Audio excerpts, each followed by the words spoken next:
મોરબી જિલ્લા નાયબ પોલીસ અધિક્ષક પીએ ઝાલા દ્વારા જણાવવામાં આવ્યું હતું કે 31 ડિસેમ્બરને લઈને મોરબી શહેરી વિસ્તારમાં ફૂડ પેટ્રોલિંગ તેમજ વાહન ચેકિંગનું આયોજન કરવામાં આવ્યું છે તેમજ મોરબી આસપાસના વિસ્તારમાં આવેલ હોટલ, ઢાબા, રેસ્ટોરન્ટ તથા ગેસ્ટ હાઉસમાં ચેકિંગ હાથ ધરાયું હતું તથા શહેરી વિસ્તારમાં આવેલ પોલીસ ચેકપોસ્ટ પર એક્સ્ટ્રા સ્ટાફ રાખી વાહન ચેકિંગની કામગીરી કરવામાં આવશે।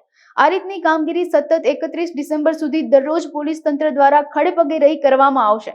વધુમાં ડીવાયએસપી પીએ ઝાલા દ્વારા મોરબીના શહેરીજનોને ખાસ અપીલ કરવામાં આવી હતી કે 31 ડિસેમ્બરની ઉજવણી કરો ત્યારે આમ નાગરિકોને ત્રાસદાયક અને લોકોને ખલેલ ન પહોંચે તે રીતે કરજો તેમજ નશાકારક દ્રવ્યોના સેવનથી દૂર રહી ઉજવણી કરશો તેવી અપીલ કરવામાં આવી છે।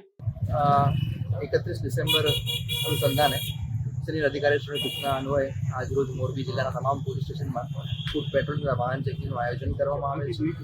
31 ડિસેમ્બર સુધી આ રીતે નિયમિત ધોરણે ફૂડ પેટ્રોલ તથા વાહન ચેકિંગ કરવામાં આવશે, જેમાં હોટલ, ધાબા, ગેસ્ટ હાઉસ, ફાર્મ હાઉસ વગેરે ચેક કરવામાં આવશે તેમજ સતત વિસ્તારમાં પોલીસ ખડેપગે રહી અને વાહન ચેકિંગ કરશે। આ ઉપરાંત મોરબી જિલ્લામાં 6 ચેકપોસ્ટ કાર્યરત છે, 6 ચેકપોસ્ટ ઉપર પોલીસની સ્ટ્રેન્થ વધારવામાં આવી છે। આ ચેકપોસ્ટ ઉપર સતત વાહન ચેકિંગ કરવામાં આવશે।